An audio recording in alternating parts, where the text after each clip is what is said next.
नमस्कार, मैं हूं पंकज सिंह जाडेजा। हमारा उद्देश्य है राष्ट्र से स्नेह, राष्ट्र का सम्मान। अब देखते हैं आज की दिन भर की टॉप हेडलाइन।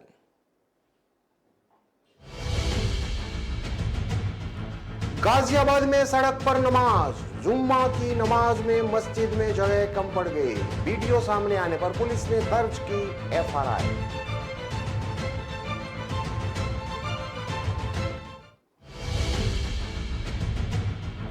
ज्ञानवापी में कथित शिवलिंग का संरक्षण जारी रहेगा। सुप्रीम कोर्ट का आदेश, सभी पक्षों से 3 हफ्ते में मांगा हलफनामा।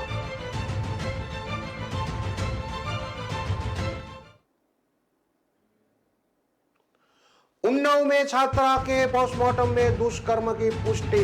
प्राइवेट पार्ट में चोट, घर के आंगन में पड़ा मिला था शव।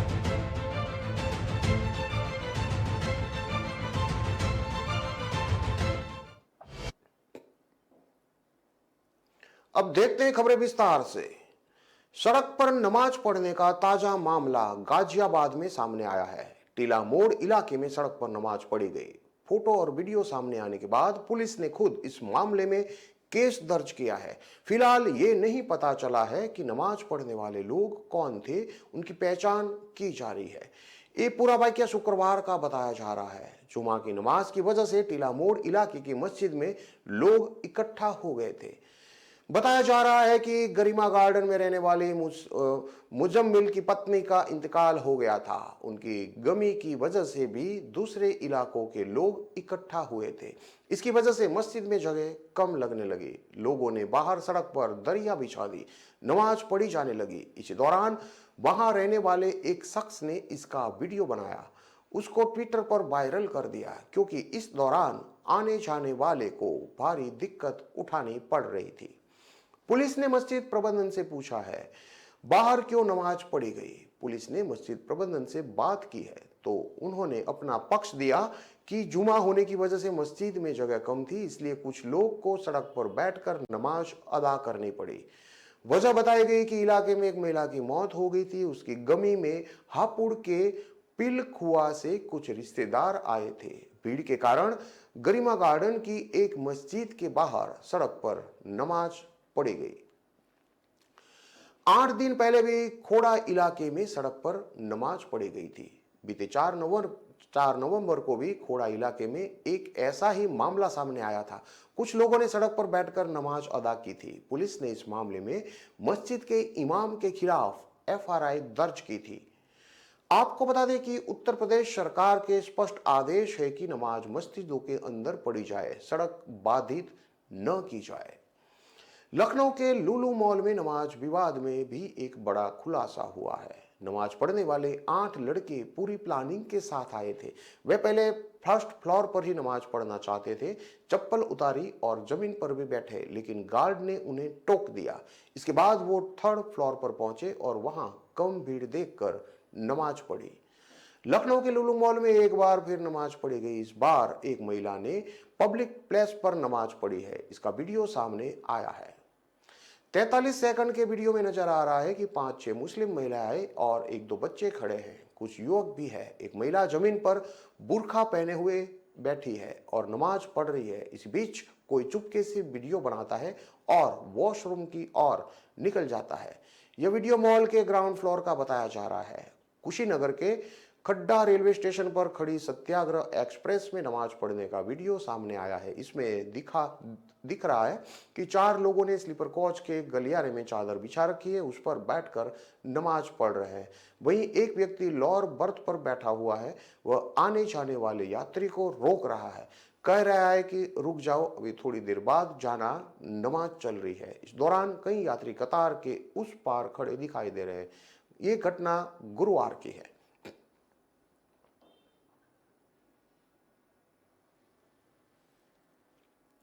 वाराणसी के ज्ञानवापी को लेकर शुक्रवार को अलग अलग मामलों में सुप्रीम कोर्ट, हाई कोर्ट और जिला अदालत में सुनवाई हुई। सुप्रीम कोर्ट ने अलग आदेश तक कथित शिवलिंग का संरक्षण जारी रखने का आदेश दिया है, यानी शिवलिंग को सुरक्षित रखा जाएगा। कोर्ट ने कहा कि शिवलिंग को कोई छुएगा तक नहीं। कोर्ट ने इससे पहले 12 नवंबर तक वजू खाने के संरक्षण का आदेश दिया था। इलाहाबाद हाई कोर्ट ज्ञानवापी परिसर के ESI सर्वे कराने की मांग पर अब 28 नवंबर को सुनवाई करेगा। वहीं श्रृंगार गौरी और ज्ञानवापी मस्जिद मामले में वाराणसी की जिला कोर्ट ने सुनवाई की अगली तारीख 5 दिसंबर तय की है। ज्ञानवापी मस्जिद के वजूखाने में 16 मई को कोर्ट कमीशन के सर्वे के दौरान एक संरचना मिली थी। हिंदू पक्ष ने इसे शिवलिंग तो मुस्लिम पक्ष ने फव्वारा बताया था। सुप्रीम कोर्ट ने इस संरचना को संरक्षण करने का आदेश जारी किया था। यह आदेश 12 नवंबर तक के लिए था। हिंदू पक्ष ने 12 नवंबर से पहले इसके संरक्षण की समय सीमा बढ़ाने के लिए याचिका दाखिल की थी। हिंदू पक्ष के वकील विष्णु शंकर जैन की याचिका पर चीफ जस्टिस DY चंद्रचूड़ ने बेंच बनाकर इस मामले की सुनवाई करने का आदेश दिया था। ज्ञानवापी परिसर का सर्वेक्षण ASI यानी आर्कियोलॉजिकल सर्वे ऑफ इंडिया से कराए जाने के मामले पर आज इलाहाबाद हाई कोर्ट में सुनवाई हुई। सुनवाई जस्टिस प्रकाश पांडे की सिंगल बेंच में हुई। ज्ञानवापी परिसर का ASI से सर्वेक्षण कराने के निचली अदालत के फैसले को चुनौती दी गई है। सुनवाई की अगली डेट 28 नवंबर को दी गई है। ASI ने इससे पहले की सुनवाई पर अपना हलफनामा दायर किया था। हाई कोर्ट में 31 अक्टूबर को हुई पिछली सुनवाई पर दायर अपने हलफनामे में ASI ने कहा था कि अगर कोर्ट आदेश देगी तो वह ज्ञानवापी परिसर का सर्वेक्षण करके सच्चाई का पता लगाने की कोशिश करेगी। आपको बता दें कि ASI से सर्वे के फैसले को इंतजामिया मस्जिद कमेटी और यूपी सुन्नी सेंट्रल वक्फ बोर्ड ने इलाहाबाद हाई कोर्ट में चुनौती दी है। ज्ञानवापी और मां श्रृंगार गौरी केस की सुनवाई जिला जज डॉक्टर अजय कृष्णा विश्वेश की अदालत में हुई। हिंदू पक्ष ने मांग की थी कि ज्ञानवापी परिसर में एडवोकेट कमिश्नर की कमीशन की कार्रवाई आगे बढ़ाई जाए। इस पर मुस्लिम पक्ष की ओर से आपत्ति दाखिल की जा चुकी है। हिंदू पक्ष की ओर से प्रति आपत्ति दाखिल करने के लिए अदालत ने 11 नवंबर की तिथि तय की गई थी। यह मुकदमा पिछले साल वाराणसी की सिविल कोर्ट में राखी सिंह, सीता साहू, रेखा पाठक, मंजू व्यास और लक्ष्मी देवी की ओर से दाखिल किया गया था। कोर्ट ने इलाहाबाद हाईकोर्ट द्वारा जारी एक डायरेक्शन का हवाला देते हुए सुनवाई नहीं की। कहा कि मां श्रृंगार गौरी केस की सुनवाई अब 5 दिसंबर को होगी। शंकराचार्य स्वामी अविमुक्तेश्वरानंद सरस्वती सहित अन्य के बाद के मामले में सुनवाई की अलग तारीख 18 नवंबर फिक्स की गई है। कोर्ट की पीठाधीश अधिकारी सिविल जज सीनियर डिवीजन कुमुदलता त्रिपाठी के अवकाश पर रहने के कारण आज सुनवाई टल गई है। इस वाद में कहा गया है कि मां श्रृंगार गौरी प्रकरण में सिविल जज यानी कि सीनियर डिवीजन के आदेश पर हुई कमीशन की कार्रवाई के दौरान मिले शिवलिंग की पूजा, आरती और राग भोग की व्यवस्था जिला प्रशासन को करानी चाहिए थी, मगर प्रशासन ने ऐसा नहीं किया है और न किसी सनातन धर्मी को इसके संबंध में नियुक्त किया है। कानूनन देवता की परिस्थिति एक जीवित बच्चे के समान होती है जिसे अन्न, जल आदि नहीं देना संविधान के अनुच्छेद 21 के तहत दैहिक स्वतंत्रता के मूल अधिकार का उल्लंघन है। वाराणसी के ज्ञानवापी परिसर में मिले कथित शिवलिंग की उम्र का पता लगाने के लिए कार्बन डेटिंग नहीं होगी। वाराणसी कोर्ट ने इससे छेड़छाड़ करने से मना कर दिया है। हिंदू पक्ष अब इसके लिए सुप्रीम कोर्ट जाएगा। दरअसल 4 हिंदू महिलाओं ने ज्ञानवापी मस्जिद के वजूखाने में मिली शिवलिंग जैसी संरचना की वैज्ञानिक जांच कराने की मांग की थी। भारतीय पुरातत्व सर्वेक्षण से यह जांच कराने की मांग थी। वाराणसी जिला जज डॉक्टर अजय कृष्ण विश्वेश ने यह याचिका खारिज कर दी थी। वाराणसी कोर्ट ने ज्ञानवापी मस्जिद परिसर के अंदर मां श्रृंगार गौरी की पूजा की याचिका की सुनवाई को मंजूरी दे दी है। कोर्ट ने इस याचिका को चुनौती देने वाली अंजुमन इस्लामिया मस्जिद कमेटी की चुनौती को खारिज कर दिया। काशी विश्वनाथ मंदिर और ज्ञानवापी मस्जिद का यह विवाद सदियों पुराना है। 213 साल पहले इस विवाद को लेकर पहली बार दंगे हुए थे। कई लोगों का दावा है कि ज्ञानवापी मस्जिद को औरंगजेब ने काशी विश्वनाथ मंदिर तुड़वाकर बनाया था। मंदिर मस्जिद का यह विवाद वर्षों पुराना है और इसे लेकर 213 साल पहले दंगे भी हुए थे। आजादी के बाद इस मुद्दे को लेकर कोई दंगा नहीं हुआ। ज्ञानवापी को हटाकर उसकी जमीन काशी विश्वनाथ मंदिर को सौंपने को लेकर दायर पहली याचिका अयोध्या में राम मंदिर मुद्दा गरमाने के बाद 1991 में दाखिल हुई थी। आखिर क्या है ज्ञानवापी मस्जिद का इतिहास, मान्यता और काशी विश्वनाथ मंदिर को लेकर इससे जुड़ा विवाद क्या है? वाराणसी स्थित ज्ञानवापी मस्जिद का विवाद अभी थमा भी नहीं था कि अब मथुरा में भी श्री कृष्ण जन्मभूमि के परिसर में स्थित मस्जिद के भी सर्वे कराए जाने की याचिका अदालत पहुंच गई है। उधर ताजमहल के भी शिव मंदिर तेजो महालय होने के दावे को लेकर याचिका दायर की गई है। इस बीच हिंदू संगठनों ने कुछ कार्यकर्ताओं ने दिल्ली में कुतुब मीनार के पास हनुमान चालीसा का पाठ करते हुए इसका नाम बदलकर विष्णु स्तंभ किए जाने की मांग भी की है।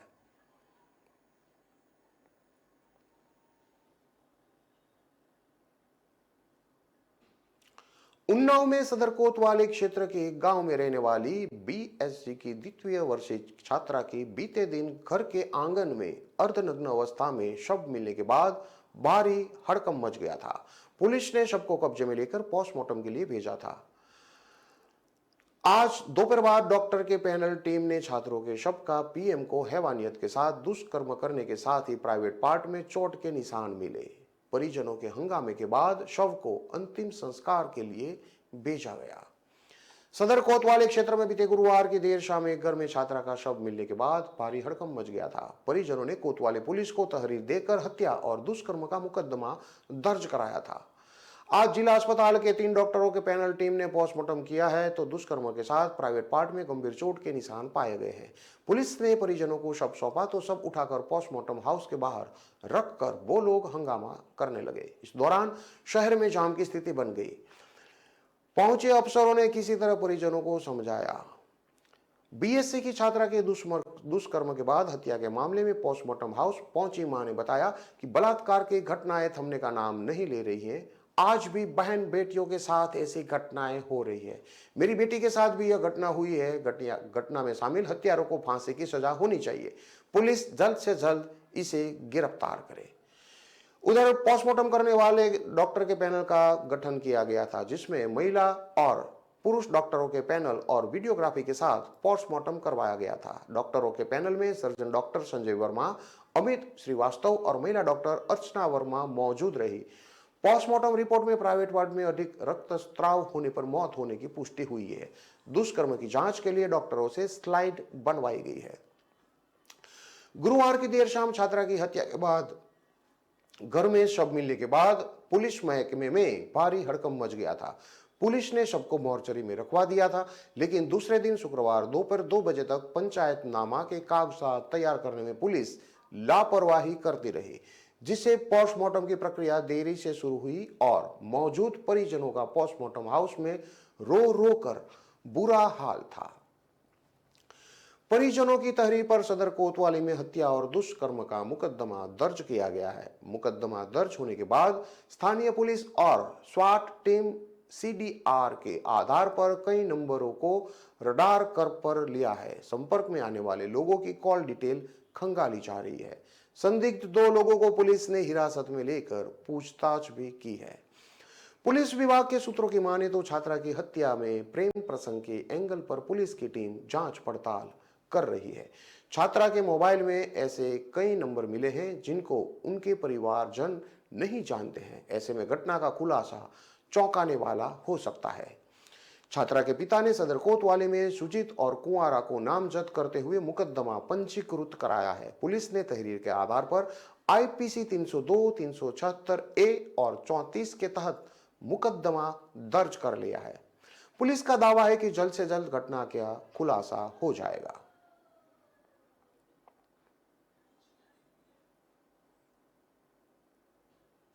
खबरों में लेते हैं अब एक छोटा सा विराम।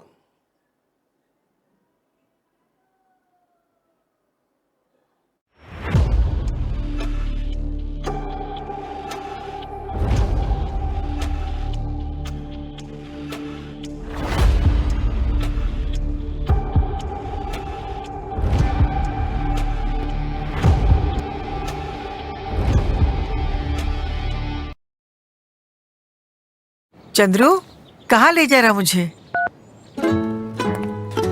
किराया पूछा? उबर ऑटो है मैम, किराया सही है। जो सोचे जो चाहे वो करके दिखा दे। किराए पर नोक झोंक छोड़ो, उबर ऑटो से बस सोचो और चल पड़ो। उबर, बस सोचो और चल पड़ो।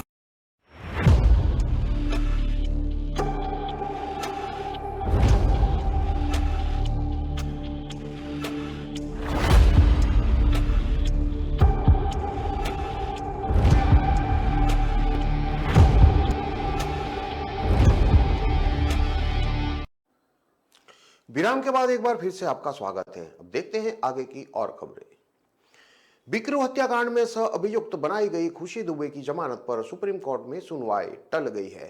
अभियोग पक्ष ने अदालत से सबूत पेश करने के लिए अतिरिक्त समय की मांग की है, जिसका बचाव पक्ष भी विरोध किया। इसको लेकर बचाव पक्ष में कई तरह के तर्क भी दिए। खुशी के अधिवक्ता शिवाकांत दीक्षित ने बताया कि जमानत पर सुनवाई टल गई है, सबूत पेश करने को समय मांगा गया है। शुक्रवार को खुशी दुबे की जमानत पर सुप्रीम कोर्ट के फैसले होने की उम्मीद थी। खुशी के एडवोकेट दीपक बाजपेयी ने बताया कि अभियोग पक्ष ने किन्हें करीब 1 महीने का समय मांगा है। बचाव पक्ष से विवेक तनखा और उनके जूनियर वकील ने दलीलें प्रस्तुत की। एडवोकेट शिवाकांत के अनुसार दिसंबर में सुनवाई संभव है। खुशी दुबे की जमानत का मामला लगभग 1 साल से लंबित है।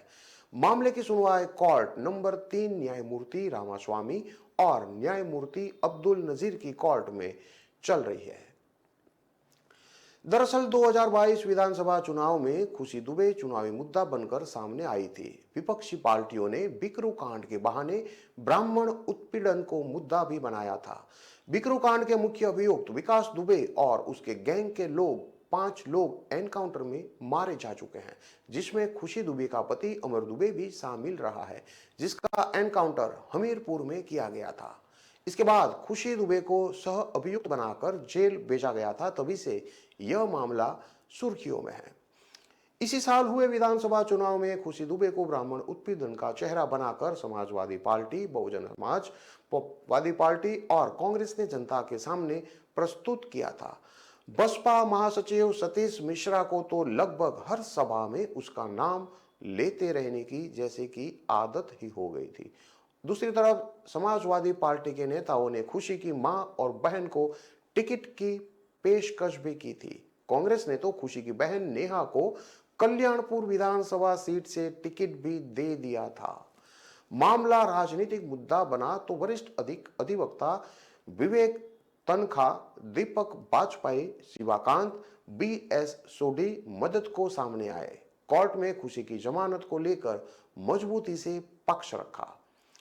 वर्ष 2020 की 2 और 3 जुलाई की रात चौबेपुर के क्षेत्राधिकारी के नेतृत्व में पुलिस बल विकास दुबे को अरेस्ट करने के उसके गांव बिकरू में दबिश दी थी। विकास और उसके गुर्गों ने ताबड़तोड़ फायरिंग करके क्षेत्राधिकारी समेत 8 पुलिस वालों की हत्या कर दी थी।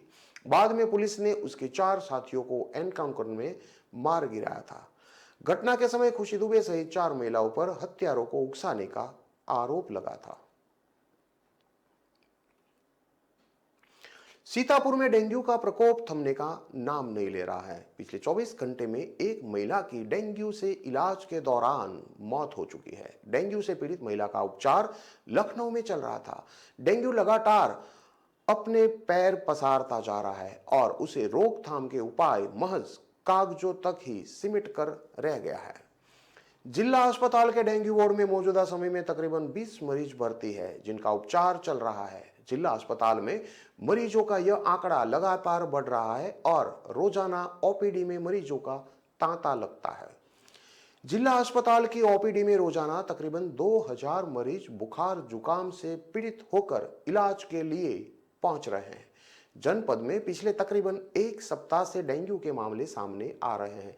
जिला प्रशासन जागरूकता अभियान के साथ ही फॉगिंग कराने का भी दावा कर रहा है, लेकिन यह सब डेंगू के बढ़ते मामलों के सामने फेल होता साबित दिखाई दे रहा है।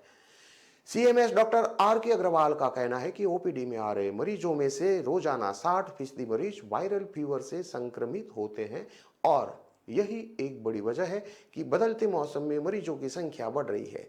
कागजों पर हो रही फॉगिंग की वजह से ये सब कुछ हो रहा है।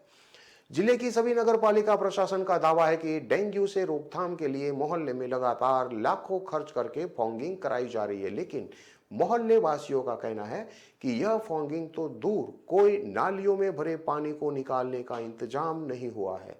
मुख्यालय नगर पालिका में 30 वार्ड है। यहाँ तकरीबन 1 लाख रुपयों से अधिक खर्च करके फॉगिंग कराई जा चुकी है, लेकिन जमीनी हकीकत में मोहल्ले में कूड़े के ढेर सारी हकीकत बयां करते हैं।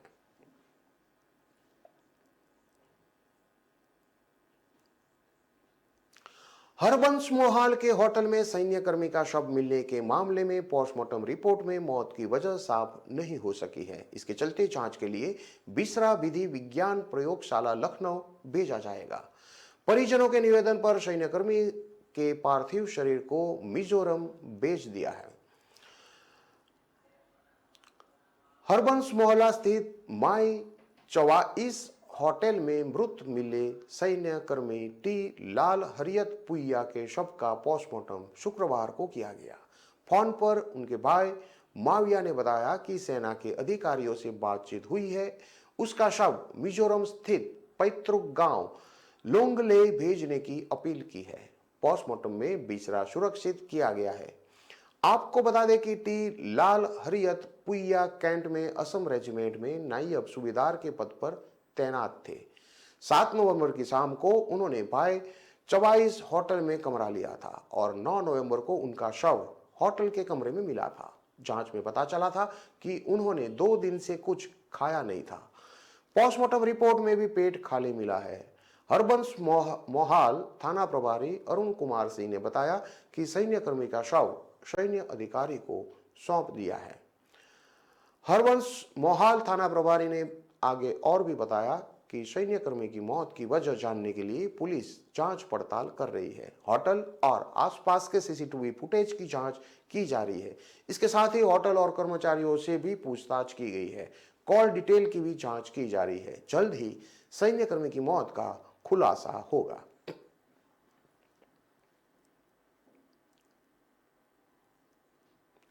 रामा यूनिवर्सिटी के दूसरे दीक्षांत समारोह का शुभारंभ राज्यपाल आनंदीबेन पटेल ने दीप प्रज्वलित करके किया। इसके साथ ही उन्होंने कॉलेज के मेधावियों को डिग्री और मेडल देकर सम्मानित भी किया। वहीं रात में गुरु रंधवा के म्यूजिक शो को देखने के लिए हजारों की भीड़ उमड़ पड़ी। कॉलेज में एंट्री को लेकर पुलिस और युवाओं में जमकर नोकझोंक और झड़प हुई। इसके साथ ही बंधना रोड पर कई किलोमीटर लंबा जाम लग गया। पुलिस ने कड़ी मशक्कत के हालात नियंत्रण किए। रामा यूनिवर्सिटी में रात 8 बजे गुरु रंधावा ने पंजाबी गीतों पर जबरदस्त प्रस्तुति दी। हाय नी हाय नखरा तेरी नी गाना गाया तो युवाओं ने सुर में सुर मिलाकर समा बांध दिया। इसके बाद एक छात्रों की डिमांड पर गीत गाकर लोगों का मन मोह लिया। वहीं दूसरी तरफ एंट्री पाने के लिए हजारों छात्रों को पास होने के बावजूद भी भीड़ के चलते यूनिवर्सिटी के अंदर एंट्री नहीं मिल सकी। इस दौरान युवाओं ने जमकर हंगामा किया। इसके साथ ही भीड़ के चलते जीटी रोड पर मंधना तक कई किलोमीटर लंबा जाम लग गया।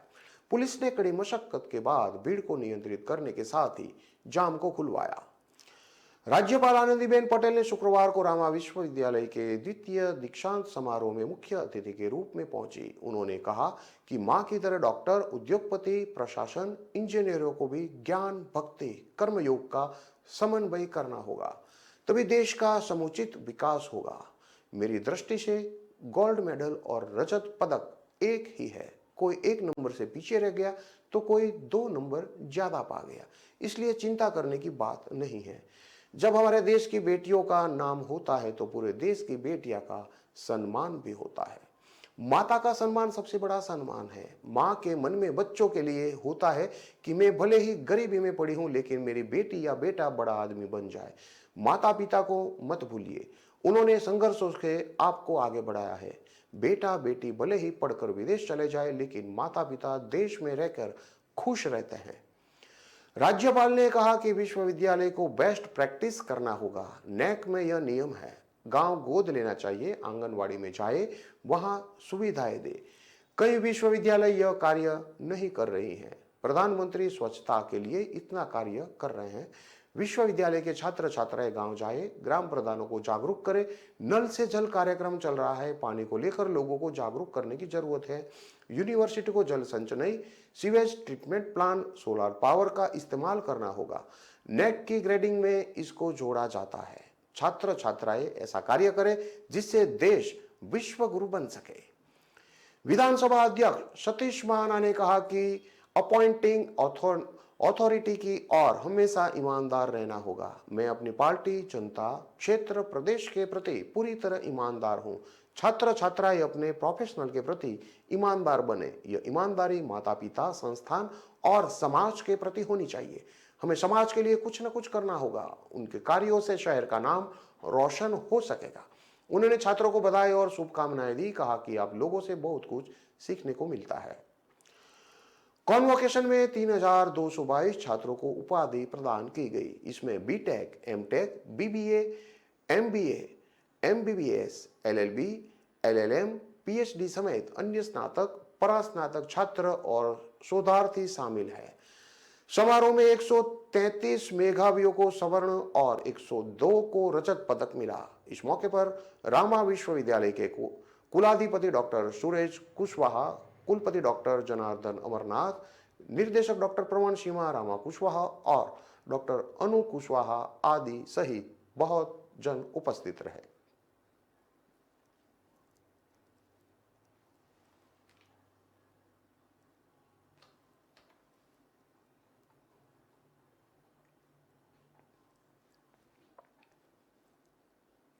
इन सभी खबरों को विस्तार से पढ़ने के लिए आप हमारे वेबसाइट का भी प्रयोग कर सकते हैं। हमारा वेब का पता है www.kalamkartavya.com।